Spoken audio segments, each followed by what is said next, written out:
आज पंडित जी सुबह से बहुत खुश हैं। बार बार घड़ी देख रहे हैं कि कब 11 बजेंगे। बार बार अपनी पत्नी सरला से पूछते हैं कि उन्हें खाना बनाने की तैयारी में क्या मदद चाहिए। घर का गेस्ट रूम उन्होंने खुद ही रेडी कर दिया था। एक्चुअली आज पंडित जी के बचपन के दोस्त आ रहे हैं उनसे मिलने। साथ में उनका बड़ा बेटा सौरभ भी आ रहा है। आखिरी बार 10 साल पहले सौरभ की ही शादी में अपने दोस्त सुधाकर से मिले थे पंडित जी। तब से अब जाकर मिलना हो पा रहा है, वो भी इसलिए कि सुधाकर को अपनी कुछ जमीन वगैरह बेचनी है जो उसके पुरखों की इसी शहर में है। दोस्तों, आप सुन रहे हैं गीता ज्ञान कुकू एफएम पर। अच्छा, सौरभ ने कल फोन करके जब ये बताया तो पंडित जी बहुत खुश हुए। आखिरकार सुधाकर उनके बचपन का दोस्त था, और दोस्त भी ऐसा वैसा नहीं, पक्का दोस्त। उसके साथ उनके बचपन की, स्कूल की बहुत सारी यादें जुड़ी हुई हैं। बचपन की शरारतों में दोनों बराबर के पार्टनर्स होते थे, या उन्हें क्राइम पार्टनर्स मेरे ख्याल से कहना सही होगा। बाग से आम चुराना हो या क्लासमेट्स के टिफिन से लंच चुराना, इसमें दोनों की बराबर की पार्टनरशिप होती थी। साथ स्कूल जाना, साथ खेलना, हर काम दोनों का साथ ही होता था। टीनेज तक ये सिलसिला चलता रहा और फिर सुधाकर के फादर का ट्रांसफर दूसरे शहर में हो गया। जब वो लोग शिफ्ट हुए तब दोनों दोस्त बहुत उदास हुए, लेकिन जाना तो था ही। लेकिन फिर लेटर्स और बाद में फोन के जरिए एक दूसरे से दोनों जुड़े रहे। साल में 1-2 बार मुलाकात भी हो जाती थी, लेकिन पिछले 10 साल से मिलने का यह सिलसिला थम सा गया था, क्योंकि अब दोनों की उम्र भी हो गई थी और ऐसा कोई बहाना भी नहीं मिला कि मुलाकात हो। पंडित जी ये सब सोच ही रहे थे कि सुधाकर और सौरभ आ गए। दोनों दोस्त ऐसे गले मिले जैसे जन्मों के बाद मिल रहे हों। सौरभ भी पंडित जी से मिलकर बहुत खुश हुआ। दोनों दोस्तों की जो बातें शुरू हुई तो जैसे खत्म होने का नाम ही नहीं ले रही थी। सरला जी और सौरभ तो बस उनकी बातें सुने जा रहे थे। इस सब में कब दिन ढल गया पता ही नहीं चला। डिनर के बाद जब सब सो गए तब पंडित जी अकेले ही बरामदे में बैठे कुछ सोच रहे थे। उनके ध्यान में रह रहकर सौरभ का मुरझाया हुआ चेहरा आ रहा था। पता नहीं क्यों, लेकिन उन्हें लग रहा था कि सब कुछ ठीक नहीं है, कहीं कोई परेशानी है, वरना सौरभ के चेहरे पर तो हमेशा स्माइल रहती थी। उन्होंने सोचा कि सुबह जरूर सौरभ से बात करेंगे। सुबह जब पंडित जी वॉक पर निकल रहे थे तो सौरभ भी उनके साथ आ गया। कुछ फॉर्मल बातों के बाद आखिर पंडित जी ने सौरभ से पूछ लिया कि क्या वो किसी परेशानी में है। सौरभ पहले तो हिचकिचाया, लेकिन फिर वो पंडित जी के आगे खुल गया। उसने बताया कि उसकी लाइफ में पिछले कुछ सालों से बहुत टेंशन चल रही है, जिसकी वजह उसकी वाइफ और मदर का रिलेशन है। मैं समझा नहीं, पंडित जी ने सौरभ से कहा। सौरभ बोला, मैं आपको डिटेल में बताता हूं। मेरी शादी में तो आप आए ही थे। मेरी पत्नी निधि बहुत अच्छे नेचर की, समझदार और पढ़ी लिखी लड़की है।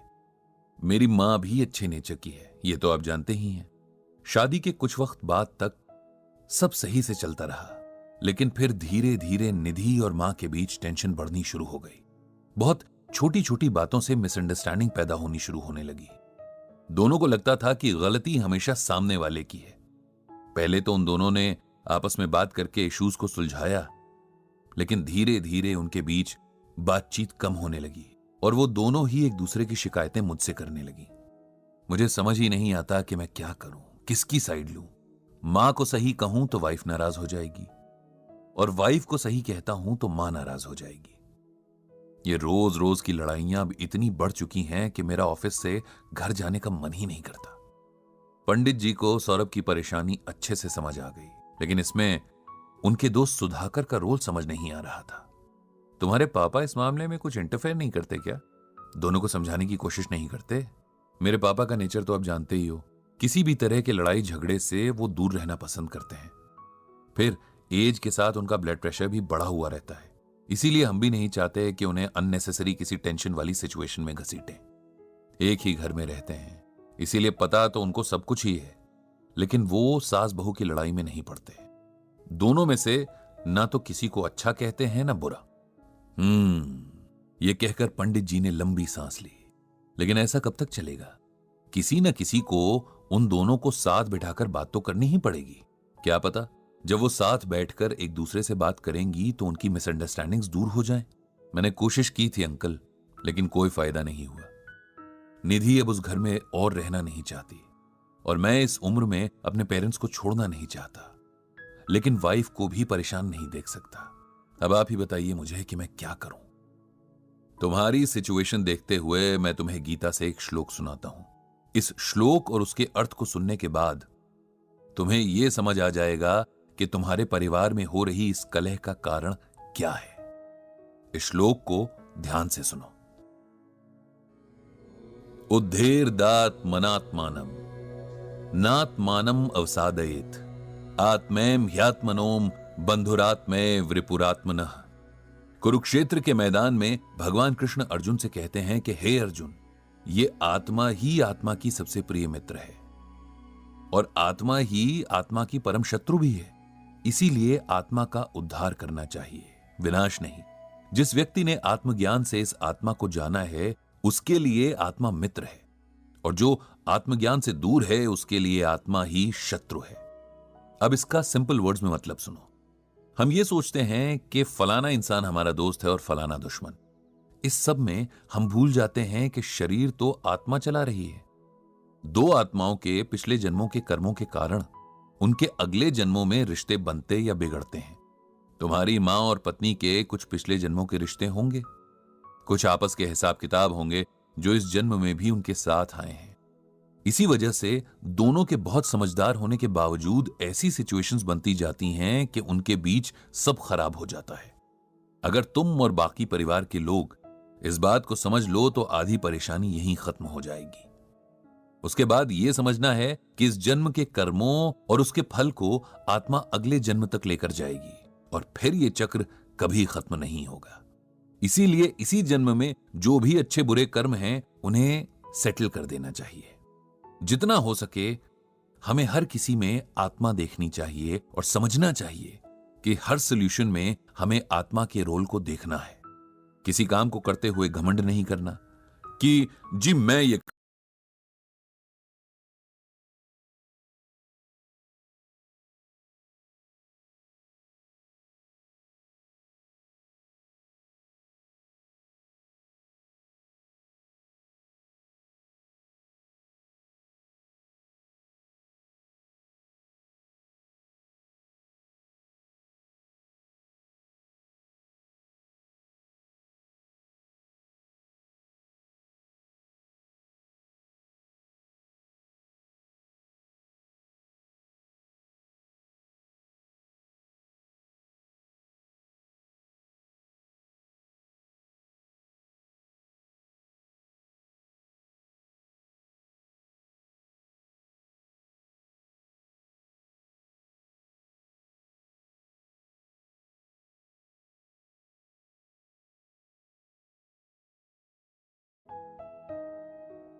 आज पंडित जी सुबह से बहुत खुश हैं। बार बार घड़ी देख रहे हैं कि कब 11 बजेंगे। बार बार अपनी पत्नी सरला से पूछते हैं कि उन्हें खाना बनाने की तैयारी में क्या मदद चाहिए। घर का गेस्ट रूम उन्होंने खुद ही रेडी कर दिया था। एक्चुअली आज पंडित जी के बचपन के दोस्त आ रहे हैं उनसे मिलने। साथ में उनका बड़ा बेटा सौरभ भी आ रहा है। आखिरी बार 10 साल पहले सौरभ की ही शादी में अपने दोस्त सुधाकर से मिले थे पंडित जी। तब से अब जाकर मिलना हो पा रहा है, वो भी इसलिए कि सुधाकर को अपनी कुछ जमीन वगैरह बेचनी है जो उसके पुरखों की इसी शहर में है। दोस्तों, आप सुन रहे हैं गीता ज्ञान कुकू एफएम पर।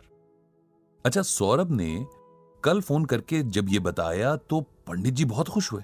आखिरकार सुधाकर उनके बचपन का दोस्त था, और दोस्त भी ऐसा वैसा नहीं, पक्का दोस्त। उसके साथ उनके बचपन की, स्कूल की बहुत सारी यादें जुड़ी हुई हैं। बचपन की शरारतों में दोनों बराबर के पार्टनर्स होते थे, या उन्हें क्राइम पार्टनर्स मेरे ख्याल से कहना सही होगा। बाग से आम चुराना हो या क्लासमेट्स के टिफिन से लंच चुराना, इसमें दोनों की बराबर की पार्टनरशिप होती थी। साथ स्कूल जाना, साथ खेलना, हर काम दोनों का साथ ही होता था। टीनेज तक ये सिलसिला चलता रहा और फिर सुधाकर के फादर का ट्रांसफर दूसरे शहर में हो गया। जब वो लोग शिफ्ट हुए तब दोनों दोस्त बहुत उदास हुए, लेकिन जाना तो था ही। लेकिन फिर लेटर्स और बाद में फोन के जरिए एक दूसरे से दोनों जुड़े रहे। साल में 1-2 बार मुलाकात भी हो जाती थी, लेकिन पिछले 10 साल से मिलने का यह सिलसिला थम सा गया था, क्योंकि अब दोनों की उम्र भी हो गई थी और ऐसा कोई बहाना भी नहीं मिला कि मुलाकात हो। पंडित जी ये सब सोच ही रहे थे कि सुधाकर और सौरभ आ गए। दोनों दोस्त ऐसे गले मिले जैसे जन्मों के बाद मिल रहे हों। सौरभ भी पंडित जी से मिलकर बहुत खुश हुआ। दोनों दोस्तों की जो बातें शुरू हुई तो जैसे खत्म होने का नाम ही नहीं ले रही थी। सरला जी और सौरभ तो बस उनकी बातें सुने जा रहे थे। इस सब में कब दिन ढल गया पता ही नहीं चला। डिनर के बाद जब सब सो गए तब पंडित जी अकेले ही बरामदे में बैठे कुछ सोच रहे थे। उनके ध्यान में रह रहकर सौरभ का मुरझाया हुआ चेहरा आ रहा था। पता नहीं क्यों, लेकिन उन्हें लग रहा था कि सब कुछ ठीक नहीं है, कहीं कोई परेशानी है, वरना सौरभ के चेहरे पर तो हमेशा स्माइल रहती थी। उन्होंने सोचा कि सुबह जरूर सौरभ से बात करेंगे। सुबह जब पंडित जी वॉक पर निकल रहे थे तो सौरभ भी उनके साथ आ गया। कुछ फॉर्मल बातों के बाद आखिर पंडित जी ने सौरभ से पूछ लिया कि क्या वो किसी परेशानी में है। सौरभ पहले तो हिचकिचाया, लेकिन फिर वो पंडित जी के आगे खुल गया। उसने बताया कि उसकी लाइफ में पिछले कुछ सालों से बहुत टेंशन चल रही है, जिसकी वजह उसकी वाइफ और मदर का रिलेशन है। मैं समझा नहीं, पंडित जी ने सौरभ से कहा। सौरभ बोला, मैं आपको डिटेल में बताता हूं। मेरी शादी में तो आप आए ही थे। मेरी पत्नी निधि बहुत अच्छे नेचर की, समझदार और पढ़ी लिखी लड़की है। मेरी मां भी अच्छे नेचर की है, ये तो आप जानते ही हैं। शादी के कुछ वक्त बाद तक सब सही से चलता रहा, लेकिन फिर धीरे धीरे निधि और मां के बीच टेंशन बढ़नी शुरू हो गई। बहुत छोटी छोटी बातों से मिसअंडरस्टैंडिंग पैदा होनी शुरू होने लगी। दोनों को लगता था कि गलती हमेशा सामने वाले की है। पहले तो उन दोनों ने आपस में बात करके इश्यूज को सुलझाया, लेकिन धीरे धीरे उनके बीच बातचीत कम होने लगी और वो दोनों ही एक दूसरे की शिकायतें मुझसे करने लगी। मुझे समझ ही नहीं आता कि मैं क्या करूं, किसकी साइड लूं। मां को सही कहूं तो वाइफ नाराज हो जाएगी, और वाइफ को सही कहता हूं तो मां नाराज हो जाएगी। ये रोज रोज की लड़ाइयां अब इतनी बढ़ चुकी हैं कि मेरा ऑफिस से घर जाने का मन ही नहीं करता। पंडित जी को सौरभ की परेशानी अच्छे से समझ आ गई, लेकिन इसमें उनके दोस्त सुधाकर का रोल समझ नहीं आ रहा था। तुम्हारे पापा इस मामले में कुछ इंटरफेयर नहीं करते क्या? दोनों को समझाने की कोशिश नहीं करते? मेरे पापा का नेचर तो आप जानते ही हो। किसी भी तरह के लड़ाई झगड़े से वो दूर रहना पसंद करते हैं। फिर एज के साथ उनका ब्लड प्रेशर भी बढ़ा हुआ रहता है, इसीलिए हम भी नहीं चाहते कि उन्हें अननेसेसरी किसी टेंशन वाली सिचुएशन में घसीटें। एक ही घर में रहते हैं, इसीलिए पता तो उनको सब कुछ ही है, लेकिन वो सास बहू की लड़ाई में नहीं पड़ते। दोनों में से ना तो किसी को अच्छा कहते हैं ना बुरा। ये कहकर पंडित जी ने लंबी सांस ली। लेकिन ऐसा कब तक चलेगा? किसी न किसी को उन दोनों को साथ बिठाकर बात तो करनी ही पड़ेगी। क्या पता जब वो साथ बैठकर एक दूसरे से बात करेंगी तो उनकी मिसअंडरस्टैंडिंग्स दूर हो जाएं। मैंने कोशिश की थी अंकल, लेकिन कोई फायदा नहीं हुआ। निधि अब उस घर में और रहना नहीं चाहती, और मैं इस उम्र में अपने पेरेंट्स को छोड़ना नहीं चाहता, लेकिन वाइफ को भी परेशान नहीं देख सकता। अब आप ही बताइए मुझे कि मैं क्या करूं। तुम्हारी सिचुएशन देखते हुए मैं तुम्हें गीता से एक श्लोक सुनाता हूं। इस श्लोक और उसके अर्थ को सुनने के बाद तुम्हें यह समझ आ जाएगा कि तुम्हारे परिवार में हो रही इस कलह का कारण क्या है। इस श्लोक को ध्यान से सुनो। उद्धेर्दात्मनात्मानम नात्मानम अवसादयेत आत्मैम ह्यात्मनोम बंधुरात्मय वृपुरात्मनः। कुरुक्षेत्र के मैदान में भगवान कृष्ण अर्जुन से कहते हैं कि हे अर्जुन, ये आत्मा ही आत्मा की सबसे प्रिय मित्र है, और आत्मा ही आत्मा की परम शत्रु भी है। इसीलिए आत्मा का उद्धार करना चाहिए, विनाश नहीं।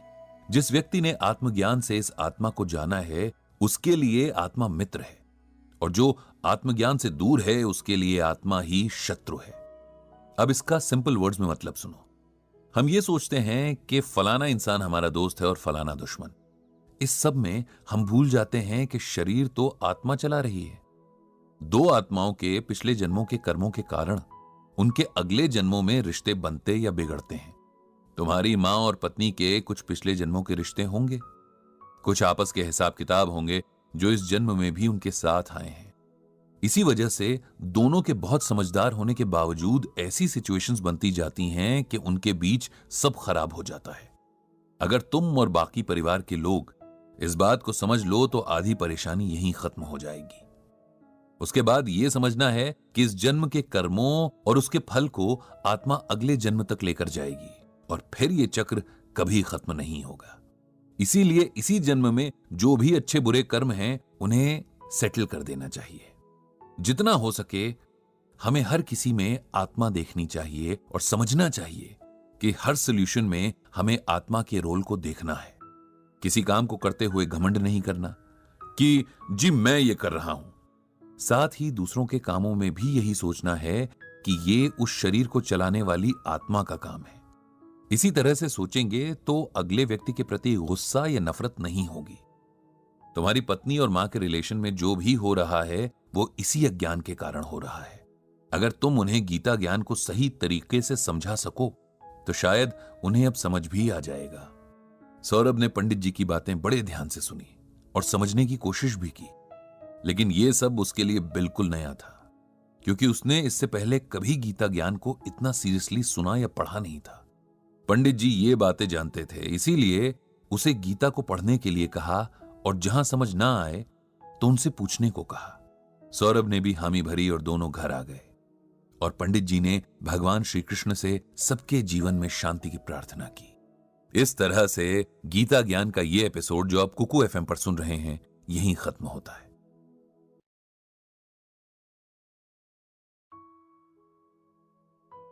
ब्रिजभूषण जी उर्फ पंडित जी आज उस जगह गए थे जहां जाने से हर इंसान डरता है, जहां के बारे में कहा जाता है कि वहां हर कोई मोह माया से छूट जाता है।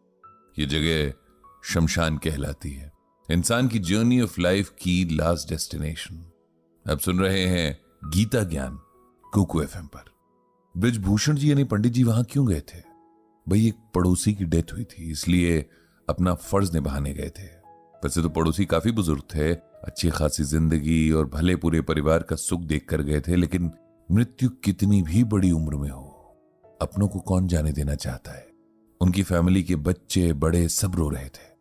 पंडित जी ने भगवान श्री कृष्ण से उन्हें समझ और शक्ति देने की प्रार्थना की। घर लौटते हुए पंडित जी को एक बात याद आ गई। बात तब की थी जब पूरे देश को कोरोना की सेकेंड वेव ने अपनी चपेट में ले रखा था। हर तरफ मौत का तांडव चल रहा था। शायद ही कोई ऐसी फैमिली बची थी जिसने कोई अपना न खोया हो। पंडित जी के भी कई रिलेटिव्स, नेबर्स और जानने वाले इस बीमारी के कारण चल बसे थे। दिन रात एम्बुलेंस इधर से उधर भागती रहती और हर रोज कोई न कोई बुरी खबर मिल ही जाती। उन दिनों तो पंडित जी का इनबॉक्स जैसे दर्द भरी कहानियों से भर गया था। लोग सलाह मांगते कि कैसे अपना दुख कम करें। कोई पूछता कि इस भयानक टाइम में कैसे खुद को डिप्रेशन में जाने से रोकें।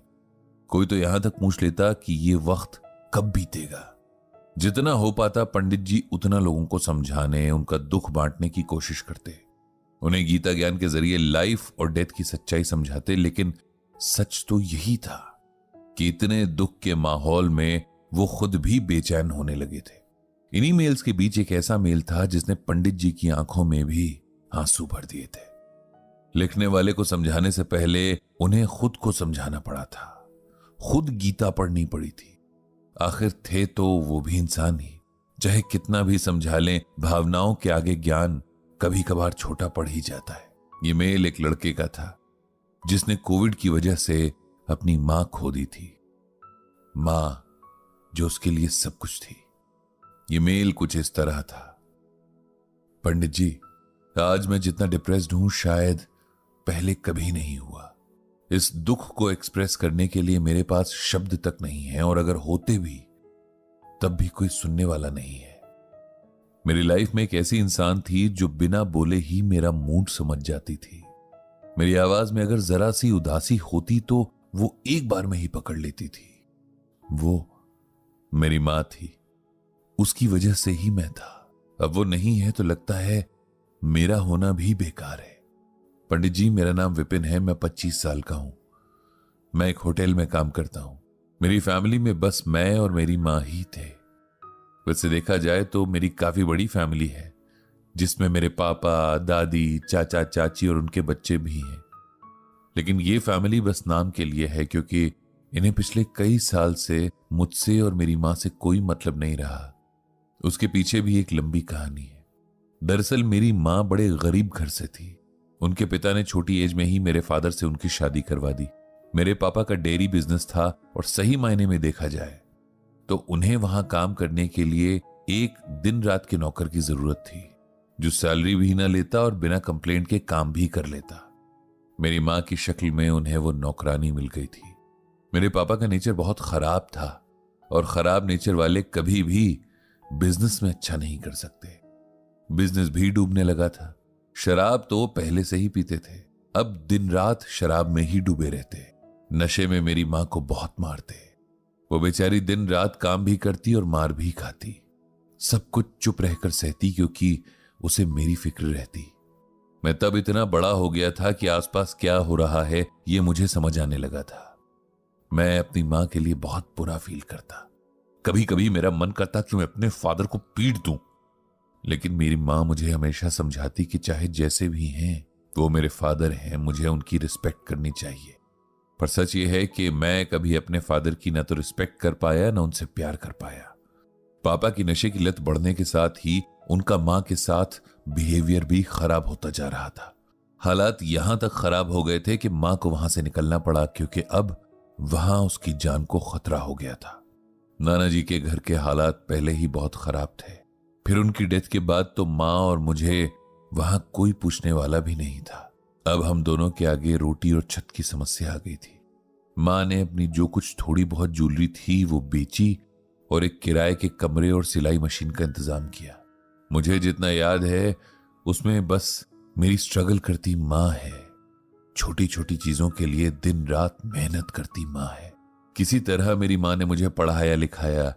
इसी बीच मेरे फादर या किसी और फैमिली मेंबर ने हमारी खबर तक नहीं ली।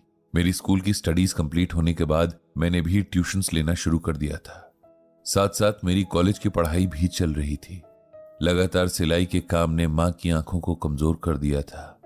उन्हें धुंधला दिखना शुरू हो गया था।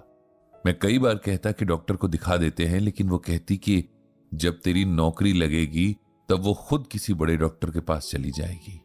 पढ़ाई कंप्लीट हुई और मुझे एक होटल में मैनेजर की नौकरी मिल गई। मां बहुत खुश थी। उसके इतने सालों की मेहनत अब जाकर सफल हुई थी। मैं भी अपनी मां को जितना शुक्रिया कहूं कम ही होगा। वो मुझे बहुत बुरे माहौल से निकाल कर ले आई थी। उसने अपनी हर खुशी, अपने हर सुख को किनारे रखकर हमेशा मेरे लिए सोचा और मुझे इस काबिल बना दिया कि मैं इस सोसाइटी में सर्वाइव कर सकूं। अब सब ठीक होने वाला था। मेरी मां के आराम करने के दिन आए थे। उनकी स्ट्रगल्स का इनाम उन्हें मिलने का टाइम आया था, पर उसकी किस्मत में तो कुछ और ही लिखा था। पता नहीं कैसे उसे कोविड हो गया और एक हफ्ते के अंदर ही वो कोविड से लड़ाई हार गई। उसकी बॉडी पहले से ही इतनी वीक थी कि झेल नहीं सकी। मैंने अपनी 2-3 महीने की सैलरी से पैसे बचाकर मां की आंखों के ट्रीटमेंट के लिए सब अरेंजमेंट कर लिया था, लेकिन अब मां ही नहीं रही। आखिरी बार उसे देख तक नहीं पाया। मुझे लगता है कि मां के बिना मैं जी नहीं पाऊंगा। मुझे यह सब बेकार लगता है। पंडित जी को इस कहानी ने दुखी कर दिया। हालांकि वो जानते हैं कि मौत ही जीवन का सबसे बड़ा सच है, लेकिन कुछ सच्चाइयां इतनी कड़वी होती है कि उन्हें देखने का मन ही नहीं करता। पंडित जी दिल से चाहते थे कि विपिन के मन को हिम्मत मिले, इसीलिए उन्होंने मेल में गीता का ये श्लोक लिखकर भेजा। प्रिय विपिन, तुम्हारी भावनाओं को मैं समझता हूं, लेकिन सच को भी जितनी जल्दी हो सके एक्सेप्ट कर लेना चाहिए। गीता में भगवान श्री कृष्ण अर्जुन से कहते हैं, न जायते म्रियते वा कदाचिन्नायं भूत्वा भविता वा न भूयः अजो नित्यः शाश्वतोऽयं पुराणो न हन्यते हन्यमाने शरीरे। इसका अर्थ यह है कि आत्मा का जन्म नहीं होता, उसकी मृत्यु भी नहीं होती। वो पहले न थी, ये अब के बाद नहीं होगी। ऐसा नहीं है। आत्मा अजन्मा, नित्य, शाश्वत और पुरातन है। शरीर का नाश होने पर भी आत्मा का नाश नहीं होता। हे अर्जुन, आत्मा को शस्त्र काट नहीं सकते, अग्नि जला नहीं सकती, पानी भिगो नहीं सकता और हवा सुखा नहीं सकती। आत्मा सब जगह मौजूद है और कभी ना खत्म होने वाली है। तुम्हारी मां के शरीर को चलाने वाली आत्मा अब अपने दूसरे सफर पर चली गई है। ऐसा हर आत्मा के साथ होना तय है, इसीलिए तुम उनका शोक मत करो। उस आत्मा को कष्ट उठाने थे सो उसने उठाए। अब हम परमात्मा से प्रार्थना कर सकते हैं कि उनके इस जन्म के अच्छे कर्मों का फल उन्हें अगले जन्म में दे और उन्हें कष्ट ना हो। तुम्हें उस आत्मा को सम्मान देते हुए उसके लिए प्रार्थना करनी चाहिए। अगर तुम अपनी मां की मौत का शोक मनाते हुए अपनी जिंदगी सही से नहीं जियोगे तो तुम अपनी मां के संघर्षों की डिसरिस्पेक्ट करोगे। वो सारी जिंदगी तुम्हें खुश रखने के लिए जीती रही और अब तुम दुखी होकर उनके सारे एफर्ट्स को बेकार कर रहे हो। गीता पढ़ो, इसमें भगवान श्री कृष्ण ने जीवन और मृत्यु के बारे में हमें बहुत कुछ समझाया है, उसे समझो। मैं भगवान श्री कृष्ण से प्रार्थना करूंगा कि तुम्हें शक्ति और शांति मिले। और इसी के साथ कुकू एफएम पर गीता ज्ञान का एक और एपिसोड समाप्त होता है।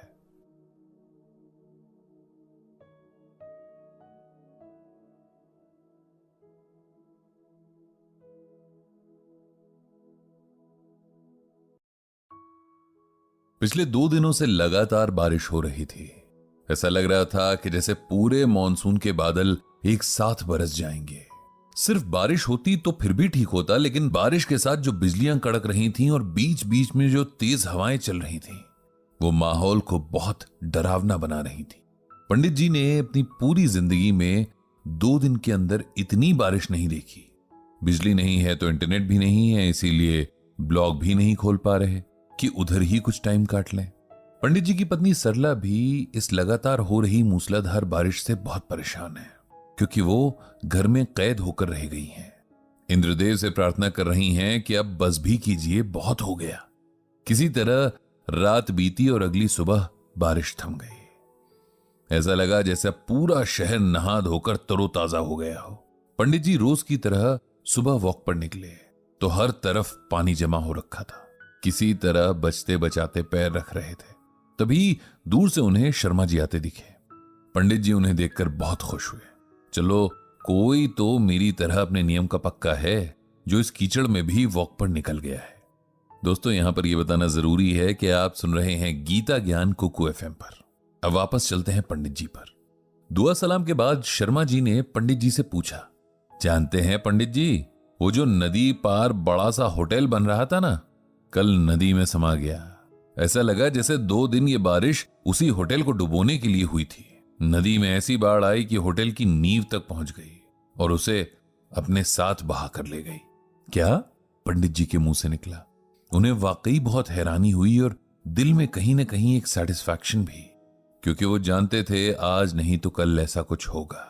अब जो हुआ उससे पंडित जी का गीता पर यकीन और भी गहरा हो गया। अब आप सोच रहे होंगे कि गीता पर यकीन और नदी की बाढ़ में इस होटल के डूब जाने का क्या रिलेशन है? ये रिलेशन समझने के लिए आपको सालों पहले की घटना सुननी होगी। तब ये शहर एक छोटा सा कस्बा यानी टाउन हुआ करता था। तब यहां ना तो पॉपुलेशन ज्यादा थी और न पोल्यूशन।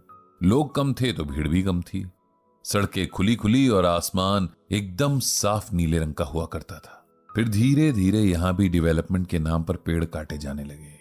इंडस्ट्रियल एरिया डेवलप होने लगे। जहां खेत हुआ करते थे वहां घर बनने लगे और जहां तालाब हुआ करते थे वहां पार्किंग्स बन गई। इस टाउन में जब ये सब हो रहा था तब पंडित जी की जेनरेशन स्कूल वाली एज में थी। टाउन के बीचों बीच एक नदी हुआ करती थी जो पूरा साल तो लगभग सूखी रहती थी, लेकिन बरसात में जाने कहां से उसमें इतना पानी आ जाता कि लगने लगता पूरे शहर को ही डुबो देगी। ये नदी शहर के 2 हिस्से करती थी। दोनों हिस्सों के बीच जमीन आसमान का फर्क था। एक तरफ ठीक ठाक खाते पीते लोग रहते थे तो दूसरी तरफ गरीबों की बस्तियां थीं। दिन भर ये गरीब लोग अमीरों वाले हिस्से में काम करते और शाम होते ही अपने हिस्से की तरफ लौट जाते। गरीबों की बस्तियां अनऑथराइज थीं, लेकिन वो लोग सालों से उस जगह पर रह रहे थे। इसीलिए उनमें से कुछ लोग गवर्नमेंट से मांग कर रहे थे कि उनके घरों को ऑथराइज कर दिया जाए, उन्हें लीगल हक दे दिए जाएं, ताकि उनका और उनके बच्चों का फ्यूचर सिक्योर हो सके। पंडित जी जब स्कूल जा रहे होते तब देखते कि अक्सर शहर में ये लोग रैली निकाल रहे होते, कभी धरने दे रहे होते कि उन्हें उनका हक दिया जाए। धीरे धीरे टाउन भी बड़े शहर में तब्दील हो गया था। भीड़ भाड़ बहुत बढ़ गई थी। शहर को बांटने वाली नदी अब सूख कर नाली बन गई थी और कई सालों से उसमें बरसात में भी पानी नहीं आया था। गरीबों वाली साइड में भी काफी डेवलपमेंट हो रहा था। वहां नए मार्केट्स बन रहे थे, कुछ इंडस्ट्रीज भी आ गई थी। उनकी जमीनों वाला मामला अभी भी वहीं अटका हुआ था। फिर भी इस मामले में एक नया मोड़ आया जब गरीबों को अपने लिए एक मसीहा मिल गया। एक पढ़ा लिखा लड़का जो गजब का जोशीला था और बातें भी जबरदस्त करता था, वो इनका नेता बन गया। उसने इन सबको फिर से इकट्ठा किया और इनकी लड़ाई में नई जान डाल दी। ये लड़का बहुत अच्छी बातें करता था, पढ़ा लिखा था, तो उसमें कॉन्फिडेंस भी था। उसने इन लोगों को यकीन दिला दिया कि वो सरकार से इनका हक लेकर रहेगा। सबको इसकी बातों पर यकीन भी आ गया था। फिर जाने क्या हुआ, कई दिनों बाद सुनने में आया कि उस लड़के ने सबसे धोखा किया और अब तक के जितने भी लीगल पेपर्स थे कहीं गायब कर दिए। सुनने में यह भी आया कि उसने एक बिल्डर से साठगांठ कर ली थी। बदले में उसकी नदी किनारे वाली कुछ जमीन और लाखों रुपए मिलने की अफवाह भी सुनाई पड़ी थी। बेचारे गरीब लोग इतने सालों की लड़ाई एक इंसान के धोखे की वजह से हार गए थे। अब उनके पास न तो कोई सबूत बचे थे कि वो सालों से उस जगह रह रहे थे और न ही उनके पास अब आगे लड़ने की ताकत ही बची थी। पंडित जी के ऑफिस में उसी बस्ती से एक लड़का था जो वहां पियून का काम करता था। जब ये सब हो रहा था तब उसने एक दिन पंडित जी से पूछा कि आप तो हमेशा गीता ज्ञान सुनाते हो, इस बारे में आपका क्या कहना है? क्या हम सब इतने पापी हैं जो हमारे साथ ऐसा हुआ? अब हमारे बच्चे कहां जाएंगे? जिसने बुरा किया वो तो हर तरह से फायदे में है और हम सही होकर भी परेशानी में आ गए हैं। तब पंडित जी ने ये श्लोक सुनाया, परित्राणाय साधूनाम विनाशाय च दुष्कृताम धर्म संस्थापनार्थाय संभवामि युगे युगे। इसका मतलब यह है कि भगवान श्री कृष्ण अर्जुन से कहते हैं कि सज्जन लोगों के भले के लिए और बुरे लोगों के नाश के लिए और धर्म की स्थापना के लिए मैं युगों युगों से प्रत्येक युग में जन्म लेता आया हूं। इसे सिंपल वर्ड्स में समझो। भगवान कहते हैं कि जब तुम्हें लगता है कि कहीं पर अन्याय हुआ है और अन्याय करने वाला तो ठीक है, उसके साथ सब सही चल रहा है, लेकिन जिसके साथ अन्याय हुआ है उसे पूछने वाला कोई नहीं, उसके साथ खड़े होने वाला कोई नहीं। लेकिन ऐसा नहीं है। मेरे पास सबके कर्म रजिस्टर होते हैं और जब पाप का घड़ा भर जाता है तब मैं खुद किसी न किसी रूप में आता हूं और उसे सजा देता हूं। लेकिन हर काम का एक समय होता है जिसे प्रकृति तय करती है। कर्मों के हिसाब से पनिशमेंट तय होती है, किसी की इच्छा से नहीं। कई बार न्याय में देरी होती है और लोगों का भरोसा उठ जाता है, लेकिन हमें अपना भरोसा और पेशेंस बनाए रखना चाहिए, अपना काम करते रहना चाहिए, जुल्म के खिलाफ आवाज उठानी चाहिए और साथ ही यह विश्वास भी रखना चाहिए जब भगवान ने खुद गीता में कहा है कि वे न्याय करने आएंगे तो जरूर आएंगे। इस बात को कई साल बीत चुके हैं। नदी पार के लोगों को आखिर सरकार ने कहीं और जमीनें भी दे दी थी। इस तरह उनका स्ट्रगल जीत गया था, लेकिन न्याय होना अभी भी बाकी था। जिसने इन सब लोगों को धोखा दिया था उसने नदी किनारे एक बहुत बड़ा प्रोजेक्ट तैयार कर लिया था, एक बहुत बड़ा होटल जिसमें तमाम लग्जरीज मौजूद थी। अब पता चला कि कल की बारिश उस होटल को धराशायी कर गई थी। यह होना ही था, क्योंकि नदी तो कभी भी लौट कर आ सकती है। उसकी गोद में घर बनाना कोई समझदारी नहीं, लेकिन जब अक्ल पर पत्थर पड़े हों तब कोई क्या कर सकता है। आज पंडित जी को भगवान श्री कृष्ण की कही इस बात पर बहुत गहरा यकीन हो चला है कि वे हर युग में यानी समय समय पर आते रहेंगे। उनके आने का मतलब जरूरी नहीं कि वे भगवान राम या कृष्ण के रूप में ही आए। वे नेचर के किसी भी फॉर्म में आ सकते हैं, किसी इंसान के रूप में आ सकते हैं, मतलब किसी भी रूप में आ सकते हैं। सारी नेचर, सारा यूनिवर्स उनके कंट्रोल में है। इस तरह गीता में कही एक और बात को सच होते पंडित जी ने अपनी आंखों के सामने देखा। उन्होंने मन ही मन भगवान श्री कृष्ण को प्रणाम किया और सब पर कृपा करने की प्रार्थना की। और इसी के साथ गीता ज्ञान का ये एपिसोड यहीं समाप्त होता है, जिसे आप सुन रहे थे कुकू एफएम पर।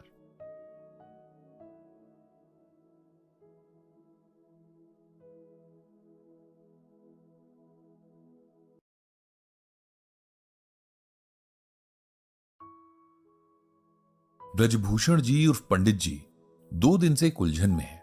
उलझन की वजह है उनके पास आया एक फोन कॉल। वैसे तो ये कॉल बहुत खुशी की वजह भी बन सकती थी, लेकिन फिलहाल पंडित जी थोड़े से परेशान हैं। उन्हें ये कॉल उनके एक्स बॉस गुप्ता सर ने की थी।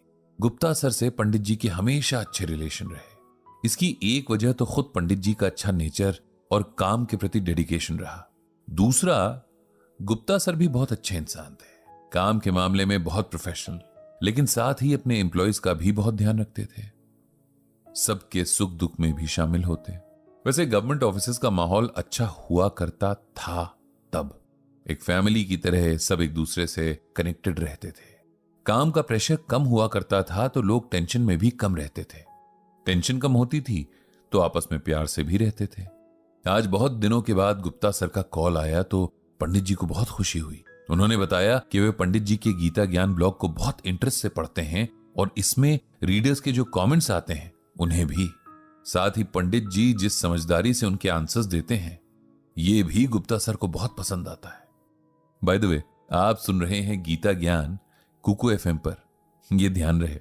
अब वापस आते हैं पंडित जी की कहानी पर। अब पंडित जी चाहे कितने भी न्यूट्रल रहने की कोशिश करें, लेकिन अपनी तारीफ पर एक स्माइल तो उनके फेस पर आ ही जाती थी। गुप्ता सर ने कॉल करने का रीजन बताया। एक्चुअली वो पंडित जी को इनवाइट करना चाह रहे थे। गुप्ता सर के बड़े बेटे वैभव ने अब्रॉड से एमबीए किया था और अब अपना काम शुरू करने जा रहा था। अगले वीक उसके ऑफिस का इनॉग्रेशन है और गुप्ता सर चाहते थे कि पंडित जी उस दिन इनॉग्रेशन में न सिर्फ शामिल हों बल्कि वैभव समेत सभी इंप्लॉयज को मैनेजमेंट और सक्सेस से रिलेटेड गीता ज्ञान भी दें। इसी बात से पंडित जी बहुत उलझन में थे।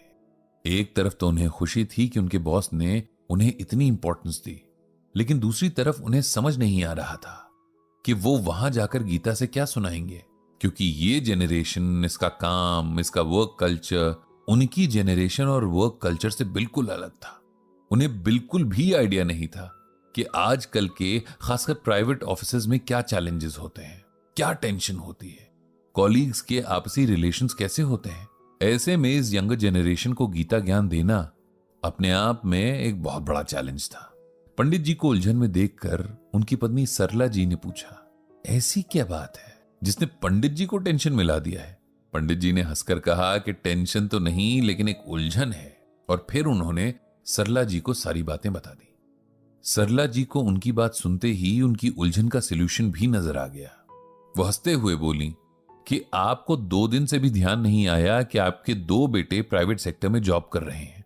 उनसे अच्छा आपको कौन बता सकता है कि उनकी जॉब्स या ऑफिसेज में किस तरह के इश्यूज होते हैं, और फिर आप आराम से उन पर गीता ज्ञान को अप्लाई करने का मोटिवेशन वैभव और उसके कलीग्स को दे सकते हैं। और उन्हें ही क्या, आप अपने बच्चों को भी ये समझा सकते हैं। वाह सरला, पंडित जी खुश होकर बोले, तुमने तो चुटकी में मेरी उलझन दूर कर दी है। शाम को पंडित जी ने अपने बड़े बेटे राघव से बात की।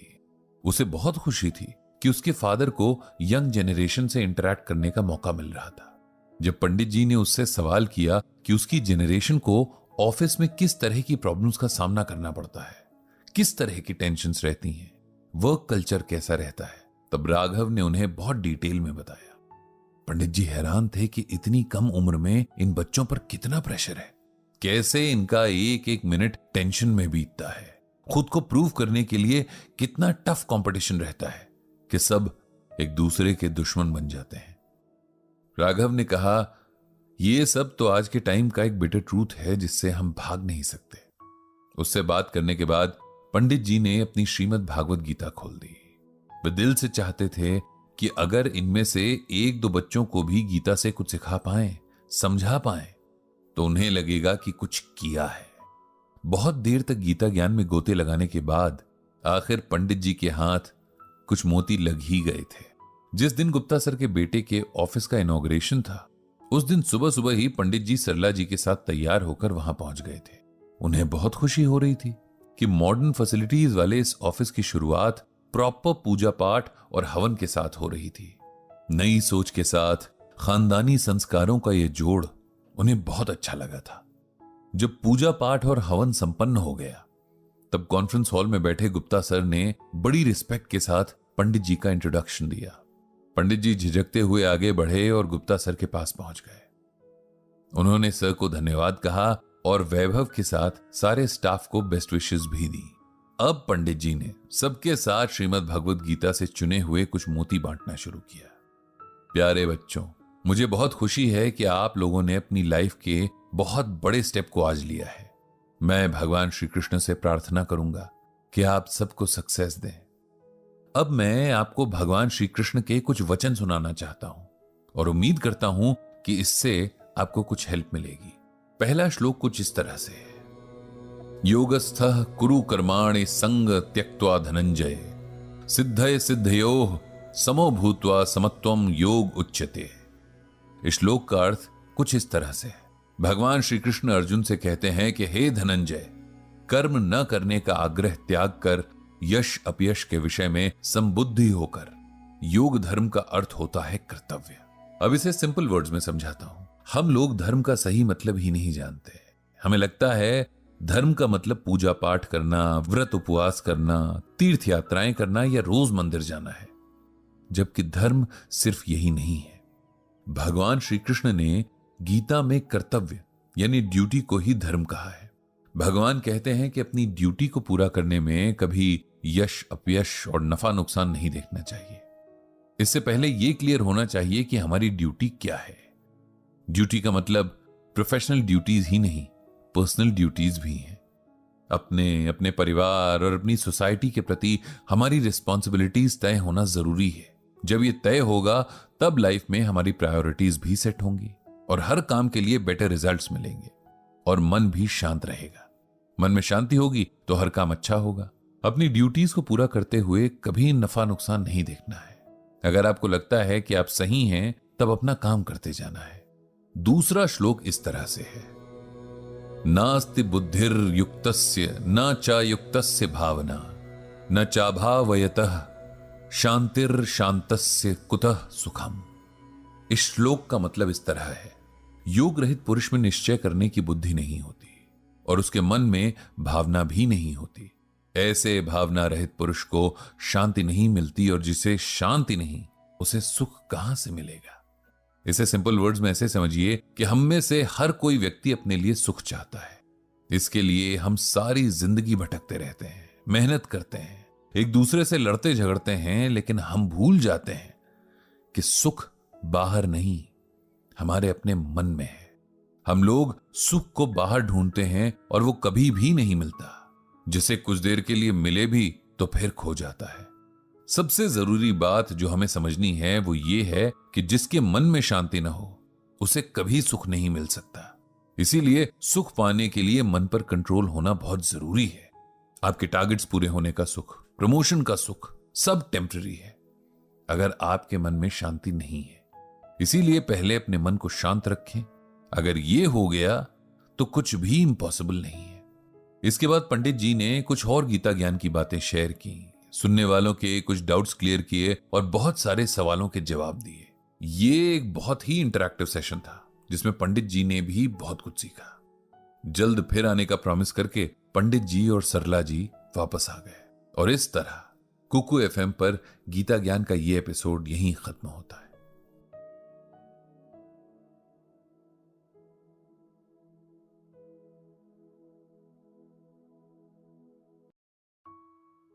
हर शाम पंडित जी और दोस्तों की महफिल कॉलोनी के पार्क में जमती है। कई सालों से ये रूल है कि सबके सब शाम 6 बजे पार्क के एक फिक्स कोने पर पहुंचकर बैठ जाएंगे। सर्दियों में ये टाइम 5 बजे का होता है। ये रूल तभी टूटता है जब कोई बीमार हो, कहीं गया हो या मौसम खराब हो। सब के सब रिटायर्ड हैं, अब करने को कुछ काम नहीं और घर के बाकी लोग अपने डेली रूटीन्स में इतने बिजी हैं कि इनके लिए किसी के पास टाइम नहीं। इसीलिए पार्क में बैठकर एक दूसरे से अपना सुख दुख बांट लेते हैं। कुछ अपनी कह लेते हैं, कुछ दूसरों की सुन लेते हैं। इसके अलावा भी बहुत सारी बातें हैं, जैसे कि देश दुनिया की बातें, पॉलिटिक्स की बातें वगैरह वगैरह। दोस्तों, यहां पर यह जानना जरूरी है कि आप सुन रहे हैं गीता ज्ञान कुकू एफएम पर। अब वापस आते हैं पंडित जी और उनके दोस्तों पर। पिछले कुछ दिनों से दोस्तों की यह महफिल थोड़ा उदास उदास सी रहती है। इस मंडली का एक मेंबर इसे छोड़कर जा रहा है। मंडली को ही क्या, वो तो इस कॉलोनी को ही छोड़कर जा रहा है। जाना नहीं चाहता है फिर भी जा रहा है। ऐसे में मन तो उदास होगा ही। जिस मेंबर की बात हो रही है उसका नाम है सत्यनारायण दुबे, और जहां वो जा रहे हैं उस जगह का नाम है ओल्ड एज होम। सत्यनारायण जी की पत्नी की डेथ को 20 साल होने को आए हैं। इनका इकलौता बेटा भी कई साल पहले अब्रॉड सेटल हो गया है। सत्यनारायण जी अब एकदम अकेले पड़ गए हैं। कभी कभी उनका एक भतीजा आ जाता है जब उन्हें डॉक्टर या बैंक तक जाने की जरूरत पड़ती है। भतीजा इसी शहर में रहता है। पिछले कुछ वक्त से सत्यनारायण जी की हेल्थ ठीक नहीं रहती। कभी ब्लड प्रेशर ठीक नहीं रहता तो कभी शुगर लो हो जाता है। भतीजा भी जॉब करता है, इसीलिए रोज रोज तो नहीं आ सकता। इसीलिए उनके बेटे ने इस प्रॉब्लम का यह सलूशन निकाला है कि उन्हें ओल्ड एज होम भेज दिया जाए ताकि वहां उनकी सही से देखभाल होती रहे। पंडित जी को भी इस बात का अच्छा नहीं लग रहा है, लेकिन इसमें कोई कर भी क्या सकता है। बच्चों और बुजुर्गों को एक जैसी केयर की जरूरत होती है। पंडित जी के सभी दोस्त उदास हैं। जब सत्यनारायण जी साथ होते हैं तब सब नॉर्मल बातें करने की कोशिश करते हैं, लेकिन जिस दिन वो नहीं आते तब उनका ही टॉपिक लेकर बैठे होते हैं। कोई उनकी किस्मत को दोष दे रहा होता है तो कोई उनके बेटे की अपब्रिंगिंग को। कोई जमाने को ही दोषी ठहरा देता है कि इस जमाने के बच्चों में तो शर्म लाज भी नहीं बची है। एक हमारा जमाना था जब मां बाप के लिए सारी दुनिया की दौलत छोड़ दिया करते थे, वगैरह वगैरह। सत्यनारायण जी तो खुद इस बात की मिसाल थे। पंडित जी को अक्सर सत्यनारायण जी की जवानी के दिन याद आ जाते थे। पूरे शहर में उनके चर्चे थे। लोग उन्हें कलयुग का श्रवण कुमार तक कहते थे, क्योंकि उन्होंने अपने पेरेंट्स की सेवा करने में कोई कसर नहीं छोड़ी थी। सत्यनारायण जी के पेरेंट्स बहुत लंबी एज तक जिंदा रहे। 4 बहनों के इकलौते भाई थे सत्यनारायण जी। बहनें तो शादी के बाद अपने घर चली गईं, इसीलिए पेरेंट्स की रिस्पॉन्सिबिलिटी सत्यनारायण जी को निभानी थी, जिसे उन्होंने बहुत अच्छे से निभाया। सुबह सुबह उठकर ऑफिस जाने से पहले अपने पेरेंट्स को नाश्ता बनाकर खिला दिया करते थे, क्योंकि उनकी वाइफ बच्चों के स्कूल जाने की तैयारी में बिजी रहती। पेरेंट्स के रूम से लेकर कपड़ों तक की साफ सफाई की जिम्मेदारी खुद लेते थे, क्योंकि उस दौर में सब अपने काम खुद ही करते थे। कामवाली रखने या नौकर रखने का न तो चलन था, न ही इतने पैसे लोगों के पास हुआ करते थे। जब उनके पापा बीमार पड़े तो उन्हें हर दूसरे दिन ऑफिस से छुट्टी लेनी पड़ती। बॉस की डांट भी इस वजह से खानी पड़ती, लेकिन उन्होंने इस बात से कभी माथे पर शिकन नहीं आने दी। आखिरी वक्त आने तक उनके फादर एकदम बच्चों जैसी हालत में आ गए थे, यहां तक कि उन्हें खाना भी हाथ से खिलाना पड़ता था। सत्यनारायण जी ने यह सब भी किया और बहुत प्यार से किया। फादर की डेथ के कुछ साल बाद तक उनकी मां जिंदा रही। उनकी भी पूरी केयर सत्यनारायण जी ने ही की। ऐसा नहीं है कि उनकी वाइफ इसमें साथ नहीं देती थी, वो भी बहुत अच्छी महिला थी, लेकिन सत्यनारायण जी खुद ही अपने पेरेंट्स की सेवा करना ज्यादा पसंद करते थे। आज जब वो खुद उस स्टेज में हैं, तब उनके पास कोई पानी देने वाला भी नहीं है। दोस्तों की महफिल में इस बात को भी डिस्कस किया जाता था। पंडित, तुम तो कहते हो कि इंसान अपने कर्मों का फल भोगता है। हमारी जानकारी में तो सत्यनारायण ने बहुत अच्छे कर्म किए, अपने पेरेंट्स की बहुत सेवा की, फिर उसके साथ ऐसा क्यों हो रहा है? बताओ, उसे इस एज में ऐसे क्यों अपना घर छोड़कर अनजान लोगों के साथ रहने जाना पड़ रहा है? पंडित जी उन्हें समझाते कि आत्मा कोई 1 या 2 जन्मों में नहीं बंधी होती, वो तो लगातार एक शरीर से दूसरे शरीर में जाती रहती है। एक जन्म के कर्म से कुछ खास तय नहीं होता। इस जन्म में हम बहुत अच्छा करें, लेकिन अगर आत्मा पिछले जन्म के बुरे कर्मों का बोझ लेकर चल रही है तो उसका फल तो भुगतना ही पड़ेगा। अब वो दिन भी आ गया था जब सत्यनारायण जी को ओल्ड एज होम जाना था। एक शाम पहले जब उनसे मिलने उनके घर गए तो माहौल बहुत गमगीन हो गया था। सब मिलकर लौट आए, लेकिन पंडित जी वहीं बैठे रहे। जब एकांत हुआ तब सत्यनारायण जी पंडित जी के सामने खुलकर रो पड़े। उन्हें अपने बेटे से कोई शिकायत नहीं थी, लेकिन अपने भाग्य से बहुत शिकायतें थीं। वे इसी घर में रहना चाहते थे क्योंकि यहां से उनकी यादें जुड़ी थी। उनका जन्म यहां हुआ था, उनकी पत्नी इस घर में ब्याह कर आई थी और यहीं से विदा हुई थी। वो जिंदगी के आखिरी पड़ाव पर अब इस घर से दूर नहीं रहना चाहते थे। बस यही दुख उन्हें खाए जा रहा था। ये ओल्ड एज होम वाला फैसला भी बहुत सारे ऑप्शंस ट्राई करने के बाद ही आया था। पहले किसी रिलेटिव के बेटे को साथ रखा गया, लेकिन एक बूढ़े आदमी की रिस्पॉन्सिबिलिटी कौन लेना चाहेगा, इसीलिए वो भी चला गया। फिर एक सर्वेंट का इंतजाम किया, लेकिन वो भी कुछ टाइम के बाद छोटा मोटा सामान चुरा कर भाग गया। उनकी हेल्थ हर दिन गिरती ही जा रही थी, इसीलिए उनके बेटे ने अब ये इंतजाम कर दिया था। इस ओल्ड एज होम में डॉक्टर से लेकर नर्स तक की सारी फैसिलिटीज थी। खाने से लेकर सोना जागना तक सब कुछ सीसीटीवी कैमरे के सामने होता था। पंडित जी अपने दोस्त के मन को अच्छे से समझ रहे थे और ये भी समझ रहे थे कि उन्हें समझाना बहुत जरूरी है। इसीलिए उन्होंने सत्यनारायण जी को शांत किया और फिर उन्हें गीता का ये श्लोक सुनाया। दैवी ह्येषा गुणमयी मम माया दुरत्यया मामेव ये प्रपद्यन्ते माया में ताम तरंतिते। इसका अर्थ यह है कि ये दैवी त्रिगुणमयी माया बड़ी कठिन है, परंतु जो मेरी शरण में आते हैं वे इस माया को पार कर जाते हैं। अब मैं तुम्हें सिंपल वर्ड्स में इसका मतलब समझाता हूं। इस श्लोक में भगवान श्री कृष्ण अर्जुन को अपनी माया के बारे में समझा रहे हैं।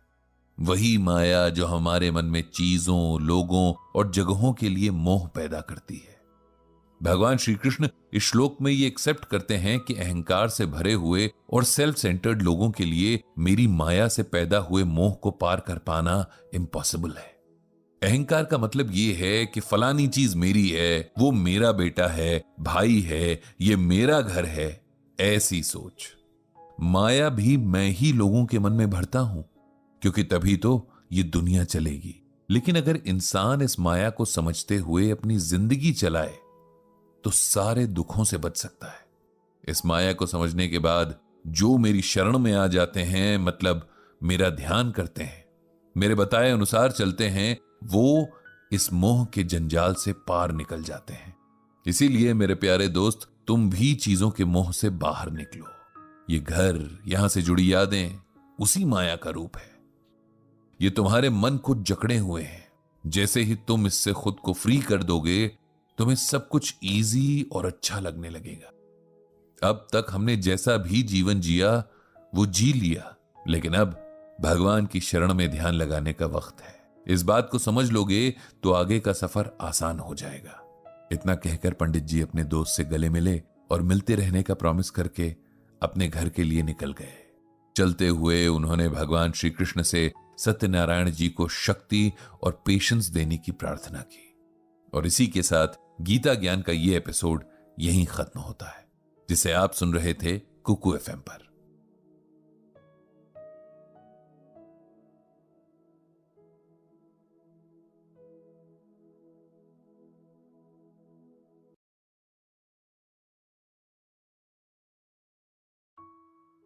ब्रिजभूषण जी उर्फ पंडित जी को गीता ज्ञान देने के लिए जिस जगह से बुलावा आया है, वो जगह ऐसी है कि कोई भी शरीफ इंसान वहां जाना तो दूर, उसका नाम तक सुनकर कांप जाता है। उस जगह का नाम है जेल। दोस्तों, आप सुन रहे हैं गीता ज्ञान कुकू एफएम पर पंडित जी वहां पहुंचे कैसे? तो हुआ यूं कि पंडित जी के एक फ्रेंड है बालकृष्ण शर्मा, उसके सन इन लॉ यानी दामाद प्रभाकर जेल पुलिस में काम करते हैं, जेल सुपरिंटेंडेंट हैं। उन्होंने कल पंडित जी को कॉल किया कि वे बहुत टाइम से अपने ससुर जी के कहने के बाद पंडित जी का गीता ज्ञान ब्लॉग पढ़ रहे हैं और उनसे बहुत इंप्रेस्ड हैं।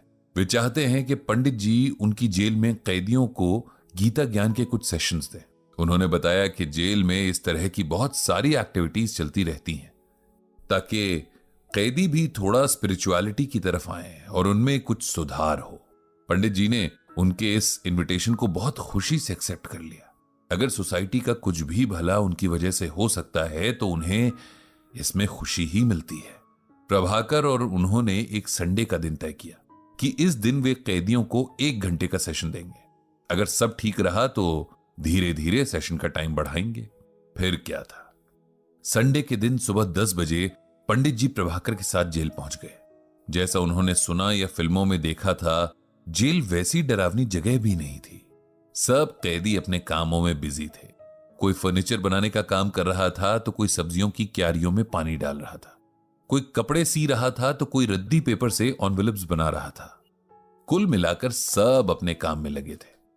प्रभाकर बड़ी रिस्पेक्ट के साथ पंडित जी को एक हॉल में ले गया जहां दीवारों पर बड़ी अच्छी अच्छी बातें लिखी थी।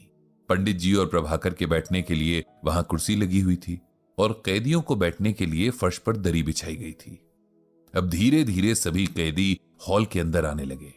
उन्हें देखकर कौन कह सकता था कि इन्होंने किसी को मारा होगा, किसी को चोट पहुंचाई होगी, चोरी की होगी या इससे भी ज्यादा किसी का बुरा किया होगा। इस वक्त वे सब बिल्कुल आम इंसानों की तरह थे। न उनके चेहरे पर किसी तरह की क्रूरटी थी, ना ही कोई ऐसी बात कि कोई पहचान सके कि उन्होंने कोई क्राइम भी किया होगा। हाँ, उनमें से कुछ चेहरे उदास जरूर थे, कुछ सर शर्म से झुके थे और कुछ आंखों में बहुत सारा गिल्ट था। उन सबको देखकर पंडित जी को बहुत बुरा लग रहा था। हमारे कर्म हमें कहां से कहां ले जाते हैं। कई बार हमारे हालात इतने खराब हो जाते हैं कि सही गलत के बीच का फर्क ही हम समझ नहीं पाते, और फिर वो हो जाता है जो इंसान को जेल जैसी जगह पर ले आता है।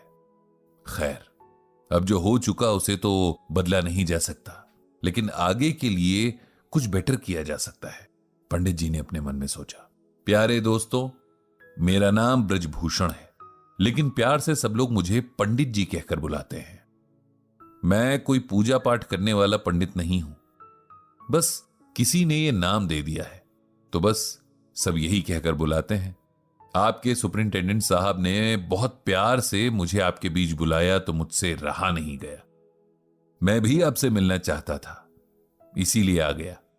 मैं आपको किसी किस्म का कोई उपदेश देकर बोर नहीं करूंगा। मैं बस कुछ ऐसी बातें करूंगा जो शायद आपकी मदद करेंगी अपने समय को अच्छे से काटने में और अपने आने वाले कल को अच्छा बनाने में। जब आप यहां से निकलकर बाहर की दुनिया में जाएंगे तब वहां आत्मसम्मान यानी डिग्निटी के साथ सर्वाइव करने में आपको मदद होगी। तो चलिए शुरू करते हैं।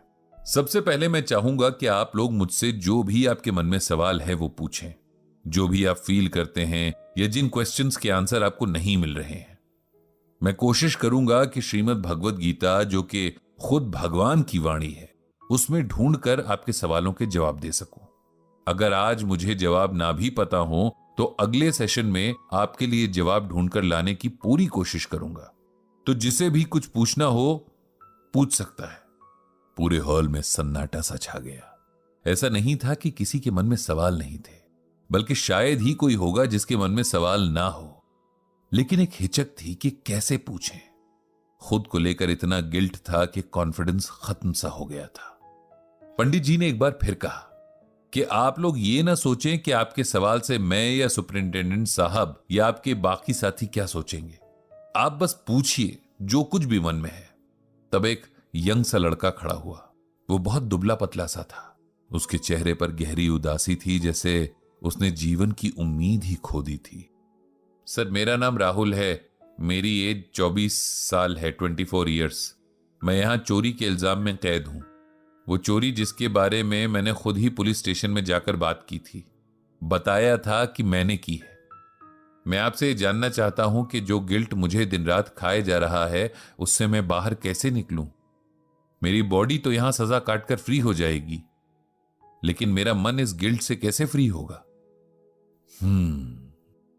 यह सवाल सुनकर पंडित जी ने कहा, राहुल, थोड़ा सा अपने बारे में बताइए।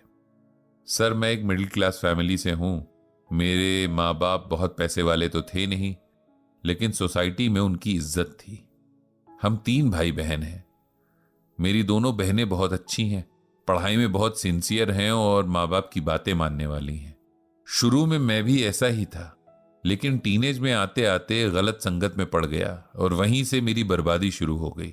शुरू में मैं भी ऐसा ही था, लेकिन टीनेज तक आते आते गलत संगत में पड़ गया और वहीं से मेरी बर्बादी शुरू हो गई। मुझे नशे की आदत पड़ गई।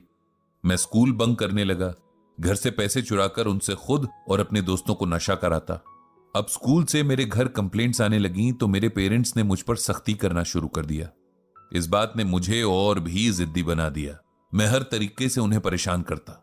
उन्हें परेशान देखकर मुझे बड़ी अजीब सी खुशी मिलती। मेरी बहनों ने भी मुझे समझाने की बहुत कोशिश की, लेकिन पता नहीं मुझ पर क्या हावी हो गया था जो मुझे किसी की भी बात समझ ही नहीं आती।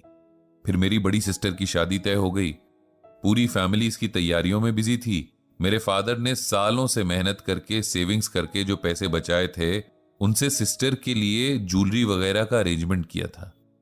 शादी से ठीक एक दिन पहले मैंने अपनी नशे की लत के आगे हार मान ली और अपने ही घर में चोरी करके अपनी बहन के गहने बेच दिए और अपने दोस्तों के साथ सारे पैसे नशे में उड़ा दिए।